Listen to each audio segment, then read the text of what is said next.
hello po mga kalingap, welcome back po sa ating YouTube channel. At ayun po, dito po kami ngayon kila Kayla. Ayun po, medyo maputik dahil maulan.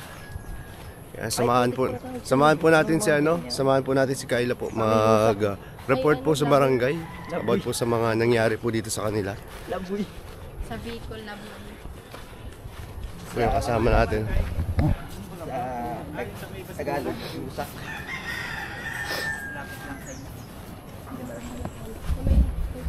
Di pa din tatrabaho yung mama ni Ryan? Sa barangay? Kung ano? Mama ni Ryan. Ano doon? Kasama.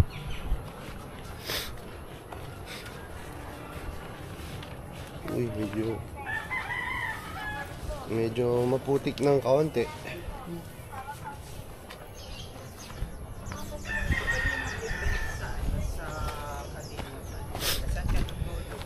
Yan, sa bahay daw po kasi nila Kayla ay may nagtangka na naman po. Ayan, pinasok po ulit sila. So kailangan na natin gumawa po ng aksyon kasi hindi na po safe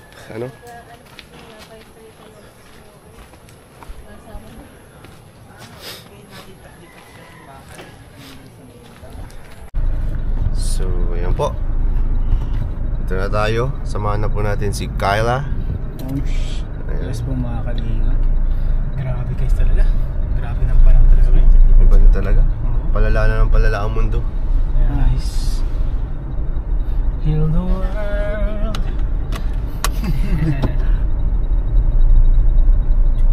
Dapat ito sila Kayla mga mapalipat na. Kaya mapaayos na kayang lupa. Dapat mapabahayan na rin. Narirentahan nyo pa yung lupa dyan? Ay, hindi sa inyo? Nabayad po kami buwan-buwan. Ah. 50 man. Ang pagkakaalam ko mali, papalayasan yung mga tao dito sa lugar nyo. Pagkakaalam ko. Bakit? Papalayasan yung mga. Di naman daw kasi ito sa talaga. Di ba? O di wala ka pa palang lupa? Wala. Sila Ryan kuya, ganun din. Pare palayasin na sila lahat. Pero kung gusto mo magkaroon ng bahay, saan mo gusto magkaroon ng bahay? Oo nga. Malapit na po sa dahil. Good decision. Para po ba dahil pumakipong masama. Oo. Tapos dahil na po ma-birthday. Tsaka kompleto na rin sa diet eh. Kaya saka delikado dito sa inyo. Oo. Layo po. Safe pa nga dun sa dahil. Pag ginabi ka, paano ka na makakauwi dito? Di ba? Doon may mga tanod naman doon. College ka na anak? Saan ka nag-aaral? Mabini. Third year? Second year? Second year. Second year na. Ka na pala. Magkano binabudget mo araw-araw? Pamasahe. 200 po. Ano naman? 160 po ang pamasahe. Grabe. Grabe! 40 snacks mo na lang yan pagkain-kain. Laki. Pag may na po ng dahil na Ayan po, dito na po tayo. Dito na tayo sa barangay. So yun po, dito na po kami sa sa barangay hall ni-report na po yung pangyayari po. Ano ka? Kung araw mo na may mga... Kasi hindi ka pwedeng mag-ano ni tao. Pwedeng pa. Di siya nagawa ng latil ka yan. Di siya natawag ang nakasal mo rin doon.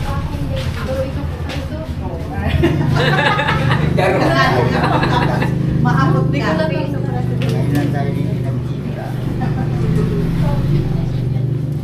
Anong ganito? Anong aldaw? Hindi, ano na ito? Tuloy na? Panibago mo na yan. Ah. Panibagong latar mo yan. Hindi mo pwede magsusuka na yun. Hindi itong nangyari naman na ito. Ang kilala. Mayo kang suspect na kung nagkugusto sa iyo. Ito wag mo. Diba ka? Ikaw nga ro ka ito.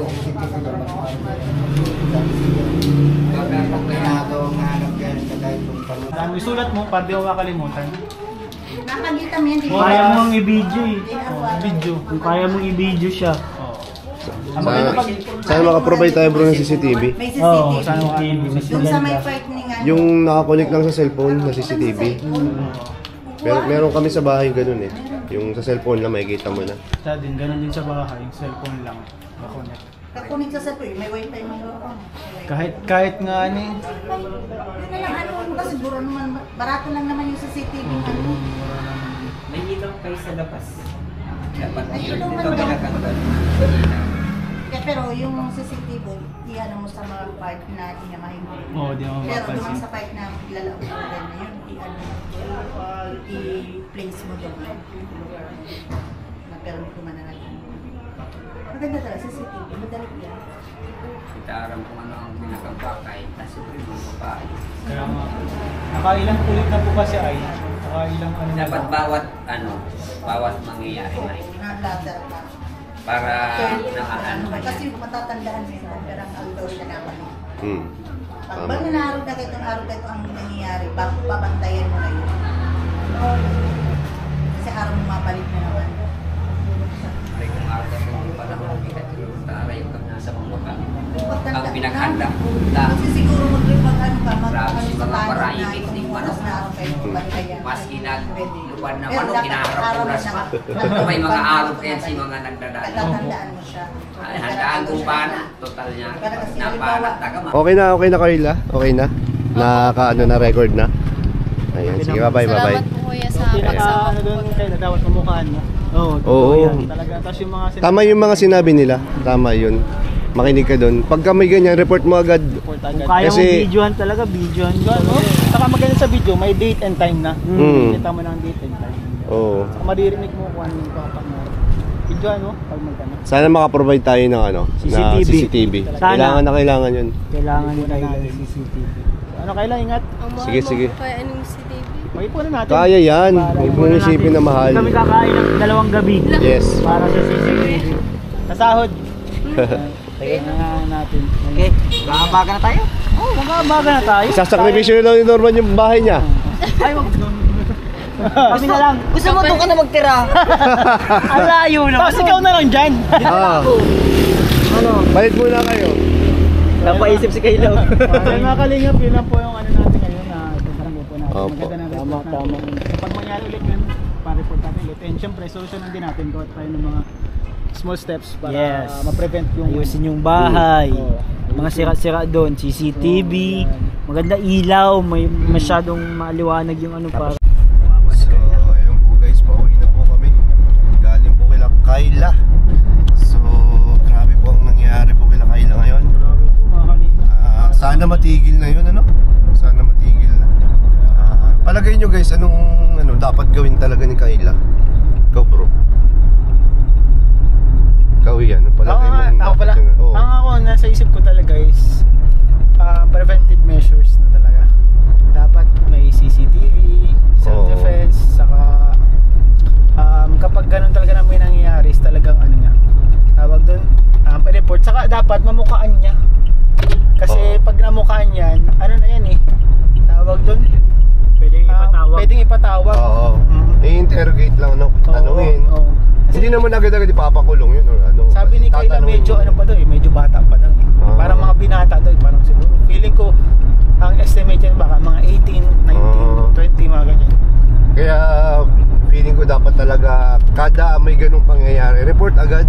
Report to. Kasi maganda rin yung may record ang barangay. Kasi Oo. kahit sila, kaya nilang makatulong sila sa pag-a-analyze ng ng situation. Oo, sa mga nangyayari. Oo. Saka yung sa mga dinidescribe nila, kunyari, makita niya lang yung sombrero, ganyan po ang sombrero. Oo, at least 'di ba, alam na ng mga tanod, di Pag makita, mamanmanan nila yung may mga ganung klaseng sombrero. Tama nga naman din. Saka sana makapag-provide tayo ng CCTV. Di bali po sa pagsahod bro, pwede tayong mag... Oo, kahit magambagan na lang. Ambagan po kami sa... Ambagan po kami dito. Yep.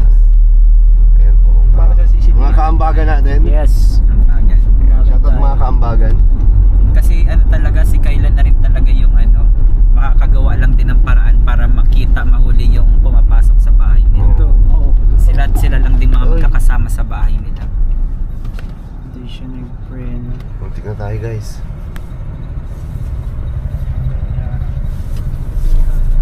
Kalimutan. Tatanggalin ang nagaanan. So ayun guys, pauwi na po kami. Sana masolusyonan na po itong problema po nila Kayla. Ayan, para syempre nag-aaral yan, dapat may peace of mind dyan. Oo, di sila makatulog daw. Mm-hmm. hirap ng ganun. Uy, Alam mo yung nagpapalit-palitan sila ng ano, ng tulog. shifting. Shifting yung pagtulog nila, dapat may nakabantay. Ang hirap nang makatulog pati. Mahirap. Kahit ganun, kahit may naka mahirap na talaga. Baka makatulog bigla eh. Kaya nga eh. Mapaparanoid ka na. Saka parang feeling din unsafe na yung lugar para sa kanila. Wala silang peace. Yan po. Ulit ako dun sa ano, yung sa parte ng kusina nila, yung Semento no? isang bloke ng semento. Tinogkan. Oo. Ibig sabihin talaga, umiikot-ikot dun sa bahay nila. Kaya, Naghahanap ng ano, ng pwedeng, Point of entry. oo, gateway. Entry no? Entry points. Ayan. Grabe. Or pwede naman talagang naninilip lang. Baka mo Pero mali ang mo pinaka manya. niya kasi dun yung winawasak na yung pinto. Parang Oo. sinuntok-suntok yung pinto Oo. eh. gusto niya lang yung Oo. pasukin. Yun na nakakatakot na noon sa part na yun. Siguro nung mga panahon yun na yun, nakita niya na walang matanda, puro Oo. bata lang.